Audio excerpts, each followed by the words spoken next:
Hello dear students, welcome back to organize knowledge channel. और आज की जो वीडियो है उसमें डिस्कस करेंगे worksheet number 83 for class 9th, subject English है। और ये वर्कशीट आपके लिए 9th ऑफ फरवरी 2022 के लिए शेड्यूल की गई है। आज की जो वर्कशीट है स्टूडेंट्स, उसमें हमें पोम दी गई है नो मैन आर फॉरेन। उसका हम रिकैपिचुलेशन करेंगे। ऑलरेडी हम इस पोम को पहले पढ़ चुके हैं, हमें यहाँ पर रिकैप करना है। ठीक है। सो वर्कशीट शुरू करने से पहले प्लीज़ चैनल को सब्सक्राइब कर दीजिए, बेल आइकन को भी प्रेस कर लो ताकि आपको आने वाली वीडियोस की नोटिफिकेशन वो समय से मिल जाए। तो ये जो पॉम है, ये इसके जो पोएट हैं वो हैं जेम्स किरकप, और उनके द्वारा ये पॉम लिखी गई है। इस पॉम में जो अगर हम इसका टाइटल देखें बच्चों, no man are foreign. No man are foreign का मतलब क्या है कि कोई भी जो है वो एक तरह से फॉरेन नहीं है, यानी कोई भी हमसे अलग नहीं है। जो हम लोगों को बाहरी रूप, रंग, धर्म, क्षेत्र इत्यादि के आधार पर जो हम उनको डिस्क्रिमिनेट करते हैं, उनके साथ भेदभाव करते हैं, वो गलत है। हमें इस आधार पर उनको नहीं देखना चाहिए। सारा जो वर्ल्ड है वो सभी जो है अपने भाई जो है अपने ही, यानी क्या है, अपने हैं। सभी लोग समान रूप से जन्म लेते हैं, कपड़े पहनते हैं, अंत में लास्ट में जो क्या होता है, सबकी डेथ होती है। सभी प्रकृति की हर एक चीज़ को, जैसे हवा है, पानी है, सभी उनका यूज़ करते हैं। जब प्रकृति किसी तरह का डिस्क्रिमिनेशन जो है नहीं करती, तो हम जो है क्यों उनके बीच में डिस्क्रिमिनेशन करें। ऐसा मैसेज यहाँ पर जेम्स किरकप इस पोम के माध्यम से देते हैं। अब आपको यहाँ पर स्टैंजास दिए गए हैं जिनको हम पढ़ेंगे। Remember, no man are strange. याद रखिए, कोई भी व्यक्ति जो है वो स्ट्रेंज नहीं है, अजनबी नहीं है। No countries are foreign. कोई भी देश पराया नहीं है। Beneath all uniform a single body breathe. इसका मतलब क्या है कि जो beneath all uniform a single body breathe, सभी जो है कोई किसी तरह की पोशाक पहन ले, किसी तरह की यूनिफॉर्म पहन ले, सभी का मानव शरीर जो है वो एक जैसा है। Like ours the land our brother walk upon is earth like this in which we all shall lie. कि जैसा कि हमारा शरीर है सबका है, जैसे जमीन पर हम चलते हैं वैसे सभी चलते हैं। और मरने के बाद जो है is earth like this in which all shall we lie, यानी मरने के बाद सभी जो है जमीन में ही मिल जाएंगी, ऐसा यहाँ पर दिया गया है। तो बीनीथ का मतलब क्या होता है, यहाँ पे बीनीथ का मतलब होता है अंडर। ठीक है। उसके बाद नेक्स्ट देखिए, सेकंड स्टेज क्या है। They too aware of sun and air and water. कि वो सभी जिनको हम अजनबी कहते हैं, वो सभी धूप, हवा, पानी सबका जो है क्या करते हैं, उपयोग करते हैं। Are fed by peaceful harvest by wars long winter starved. तो यहाँ पे क्या कहा गया है कि सभी लोग जो है पीसफुल हार्वेस्ट, यानी शांति के दौरान खेती से जो है क्या करते हैं, एक तरह से पेट भरते हैं। यानी यहाँ पर जो हार्वेस्ट दिया गया है, इसका मतलब है कि जो है सभी पीसफुल रहना चाहते हैं। और जो सभी जो है जैसे हम खाना खाते हैं, सभी खाना खाते हैं। और वॉर्स लॉन्ग विंटर स्प्रेड, और जो वॉर है यानी युद्ध जो होते हैं उसको एक तरह से विंटर कहा गया है, और पीसफुल को हार्वेस्ट कहा गया है।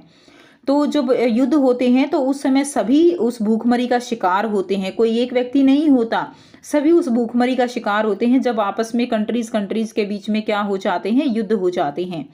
There hands are ours and in their lines we read a labour not different from our own. इसका मतलब क्या है कि जैसे हमारे हाथ हैं, उनके भी वैसे ही हाथ हैं। और हम जैसे मेहनत करते हैं, लेबर नॉट डिफरेंट, यानी हम जैसे लेबर करते हैं वैसे ही वो भी क्या करते हैं, वो भी जो है मेहनत करते हैं, काम करते हैं।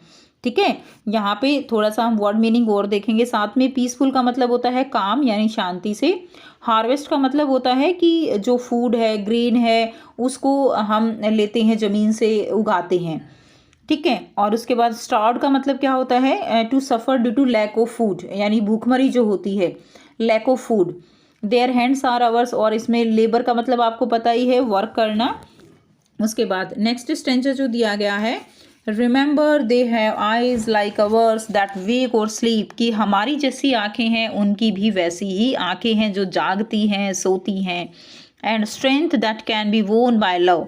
और उनमें जो शक्ति है, उनके अंदर जो स्ट्रेंथ है, उसको हम जीत सकते हैं। कैसे? बाय लव, प्यार से जीत सकते हैं। In every land is common life that all recognize and understand। कि धरती जो है, लैंड, उसके ऊपर कॉमन लाइफ है, जीवन सबका एक समान है, सबको जीने का अधिकार है। That all can recognise and understand, जिसे हम सब ये जो है कॉमन पहचान सकते हैं, हम उसको समझ सकते हैं।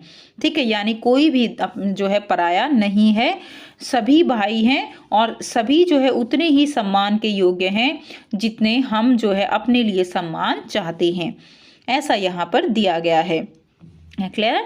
उसके बाद अब नेक्स्ट देखिए, आपको यहाँ पे क्वेश्चंस दिए गए हैं। फर्स्ट क्वेश्चन है, according to the above stanza what is common across all lands. Above stanza के अकॉर्डिंग क्या कॉमन है सभी लैंड्स में? ठीक है, दैट ए दिया गया है, all breathe and eat to live, जो भी है सभी सांस लेते हैं, एंड सभी जो है खाने, ईट टू लिव यानी रहते हैं, खाते हैं। बी है, all want to rest in winter, सभी विंटर्स में रेस्ट करना चाहते हैं। All are powerful and all want to have good harvest, all want to have good harvest. तो इसमें आपका आंसर क्या रहेगा? इसमें आपका आंसर रहेगा डी। ठीक है, डी जो आंसर रहेगा, all want to have good harvest, सभी जो है एक तरह से पीसफुल रहना चाहते हैं। सेकेंड देखिए, the poetic device is used in the given stanza. Given stanza जो है उनमें कौन सा पॉइंट जो है पोइटिक डिवाइस है वो आपको यहाँ पर बताना है। ए है मेटाफर, बी है एलिट्रेशन, सी है पर्सोनिफिकेशन एंड डी है रिपीटिशन। इसमें जो पोइटिक डिवाइस रहेगा, देखिए अगर आप स्टैंजा को ध्यान से देखें तो इसमें जो वर्ड्स हैं उनकी एक तरह से साउंड रिपीटिशन है। ठीक है, अगर आप देखिए जैसे ऑन, वॉन, अपॉन, इस तरह से, तो इसमें जो है एलिट्रेशन रहेगा। क्या रहेगा स्टूडेंट्स? एलिट्रेशन रहेगा, तो बी जो है इसका आंसर हो जाएगा। क्लियर? नेक्स्ट देखिए, as per the extract the word starved does not refer to. Starved का मतलब होता है लैक ऑफ फूड, हंगर, तो यानी मेल नरिश भी इसके साथ जाएगा, हंग्री भी, लैक ऑफ फूड भी। यहाँ पे आंसर सी जो है इसका हो जाएगा, जो कि जो स्टार्व्ड है उसके साथ नहीं जाता। सटाइटेड, ठीक है, सटाइटेड होता है सेटिस्फाई, तो ये इसका आंसर हो जाएगा। अब आपको नेक्स्ट दिया गया है part 3 and part second and part जो है थर्ड दिया गया है। सेकंड पार्ट में आपको 4 क्वेश्चंस दिए गए हैं एंड थर्ड पार्ट में आपको 1 क्वेश्चन दिया गया है। तो आइए इनको डिस्कस करते हैं। फर्स्ट क्वेश्चन है, what is the main idea of the poem? The main idea of poem is that there should be no discrimination between people on the basis of their appearance, religion and region. Main idea क्या है कि हमें कोई भी discrimination नहीं करनी चाहिए उनके अपीयरेंस, रिलीजन और रीजन के बेस पे कि वो कहाँ रहते हैं, क्या उनका रिलीजन है। सेकंड क्वेश्चन है, how does war affect the harvest? War जो है हार्वेस्ट को कैसे अफेक्ट करता है? वार यानी कॉन्फ्लिक्ट जो होते हैं कंट्रीज़ के बीच कैन कॉज फूड शॉर्टेज, वो जो है फूड शॉर्टेज को कॉज करते हैं, and the severe disruption of economic activities threatening the means of survival of entire population. ठीक है, नेक्स्ट देखिए क्वेश्चन नंबर 3 है, according to the point what is the uniformity that all human share? क्या uniformity है जो सभी लोग जो है वो शेयर करते हैं? The point prove it with the help of nature. Point जो है इसको नेचर की हेल्प से प्रूव करते हैं। Everyone share the same sun, earth and air, सभी सन, अर्थ, एयर को शेयर करते हैं। They have the same body structure and its functioning elements, सभी का एक ही बॉडी स्ट्रक्चर है, सभी जो है इट्स फंक्शनिंग जो है वो इक्वल है। क्लियर? तो इसीलिए यहाँ पे जो पॉइंट हैं वो यूनिफॉर्मिटी शो करते हैं। नेक्स्ट देखिए नंबर 4 है, is this an anti war poem? If yes give 2 reason. क्या ये एंटी वॉर पोम है? तो अगर है तो आपको इसके लिए 2 रीज़न देने हैं। ठीक है students, so yes, no man are foreign is an anti war poem. Anti war को जो है ये स्ट्रांगली एक तरह से आप कह सकते हो कि यहाँ पे प्रेशराइज किया गया है, because it include the reason why it is wrong to discriminate among people depending on their caste, creed, race and religion। ये उस रीज़न को इंक्लूड करता है कि क्यों हमें कास्ट, क्रीड, रेस और रिलीजन के बेस पे डिस्क्रिमिनेट नहीं करना चाहिए। Second, every individual is similar in brotherhood and are equal. सभी लोग जो हैं वो भाई भाई हैं और जो है इक्वल हैं। इस चीज़ को ये प्रॉम्प्ट करती है पोएम, इसीलिए हम इसको एक एंटी वार पोएम कह सकते हैं। नाउ पार्ट 3 दिया गया, आपको बताऊंगी एक न्यू ऐप के बारे में जो स्टूडेंट्स में काफ़ी जल्दी पॉपुलर होती जा रही है। चाहे कोई क्वेश्चन हो, कोई डाउट हो या कोई कॉन्सेप्ट ना समझ आए, बोर्ड्स हो या जी नीट, पढ़ाई में कोई भी दिक्कत आ रही हो तो उसका सॉल्यूशन है फिलो ऐप। अपने डाउट्स को किसी भी टाइम क्लियर करें इन दीज 3 इजी स्टेप्स। सबसे पहले इस ऐप को प्ले स्टोर या ऐप स्टोर से डाउनलोड कर लें, अपने फ़ोन नंबर से इजीली साइन अप कर लें, अपने क्वेश्चंस का पिक्चर लें या उसे टाइप करके सबमिट करें और फिलो आपको 60 सेकेंड्स में इंडिया के टॉप एक्सपर्ट से लाइव कॉल पे कनेक्ट रिफ्लेक्ट कर देगा। आपके क्वेश्चन में आप कहना चाहते हैं कि बल्ब की पावर कितनी है। अगर बल्ब जो है वो 220 वोल्टेज पर ऑपरेट हो रहा है, राइट। इस बैटरी का जो वोल्टेज है वो आपको गिवन है 220। तो ये आपको सिंपल रिलेशन हो गया यहाँ पर। अब अगर कोई आपको और डाउट है तो बताइए।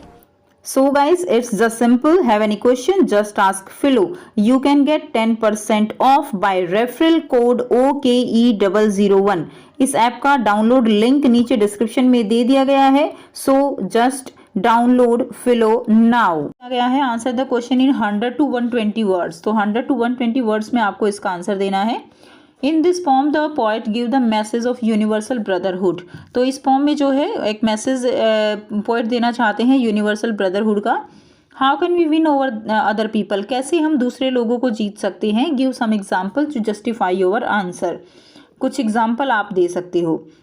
तो देखिए इसमें आप लिख सकते हो कि कैसे जीत सकते हैं. The strength of our opponents can be won over by love. तो लव से हम जीत सकते हैं instead of through brute force. ना कि हम एक तरह से फोर्स का यूज़ करें. Because everybody respond to love and appreciate the feeling of brotherhood. क्योंकि हर कोई लव को अप्रिशिएट करता है, रिस्पॉन्ड करता है, ब्रदरहुड की फीलिंग को अप्रिशिएट करता है. ठीक है. The point propose to win over other countries through the divine force of love. It is a universal fact that the world respond positively to love and kindness. So the poet plan to use it and all hated. तो poet जो है केवल love है एक base जिससे कि सारी जो घृणा है उससे जीता जा सकता है, जो वॉर है उसको बंद किया जा सकता है. And create a peaceful heaven on earth. और हम अर्थ के ऊपर एक पीसफुल हेवन को क्रिएट कर सकते हैं. तो इस तरह से इसका आंसर आप लिख देंगे. सो ये थी आपकी आज की इंग्लिश की वर्कशीट. आई होप सभी को क्लियर है. कोई डाउट है तो पूछ सकते हो. वीडियो अच्छी लगी तो वीडियो को जरूर से लाइक करना, शेयर करना और चैनल को सब्सक्राइब करना. So thanks for watching. Have a nice day.